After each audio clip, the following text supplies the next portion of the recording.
CEMUS is a primarily student-led university center that was founded in 1992 by students and professors. At CEMUS, students are hired as course coordinators to plan and run university courses for credit. Working as a coordinator usually entails planning a course for 3 months and then running the course for 6 months together with a colleague.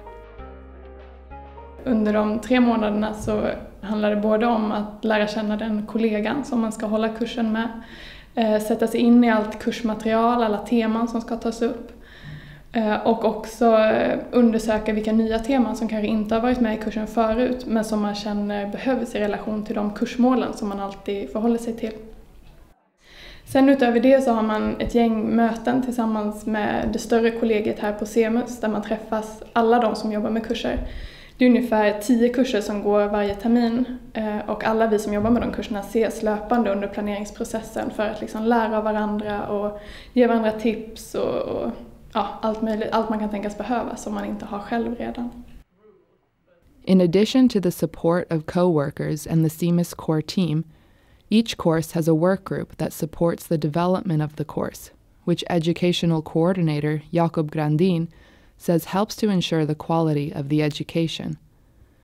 Jag tror att en central grej också i hela den här studentledda processen är ju att det inte bara studenterna själva som helt förutsättningslöst anställs som amanuenser och leder den här kursen, utan hela utbildningen bygger också på en samarbetsmodell skulle jag säga, mellan dels de studenter som vi anställer som amanuenser som verkligen har ett enormt kreativt ansvar och pedagogiskt ansvar och också delvis teoretiskt ansvar i att driva utbildningen. Men de gör ju det i samverkan med en arbetsgrupp som sätter ihop av forskare från olika discipliner och ibland också praktiker. Och den arbetsgruppen som ses 2 eller 3 gånger under en kursprocess är ju också någonting som lite legitimerar den akademiska kvaliteten. Som på något sätt också kan hjälpa till med examinationen. Men som också fungerar naturligtvis som en kreativ process. So what does a typical CEMUS course look like? Grundstrukturen i en kurs är att man har de här schemalagda tillfällena som är gästföreläsare, seminarier och workshops. Sen har vi också mycket spännande tillfällen där vi jobbar med olika pedagogiska verktyg. Att studenterna själva får hålla i och leda tillfällen till exempel. Eller att de får bjuda in en gäst som de tycker känns extra spännande i relation till kursens teman men som de tycker saknas.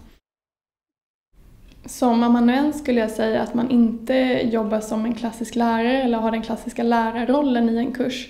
Utan man jobbar snarare som en facilitator eller som en guide genom kursen. Vi som är anställda som amanuenser, vi håller aldrig någon undervisning eller föreläser på kurserna. Däremot så följer vi med studenterna och det vi kan som kanske en traditionell lärare inte kan eller inte har lika nära sig är det här studentperspektivet.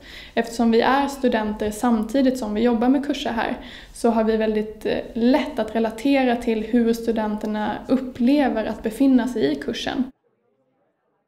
Jakob says active student participation is particularly important in questions of sustainable development because there are few clear-cut answers.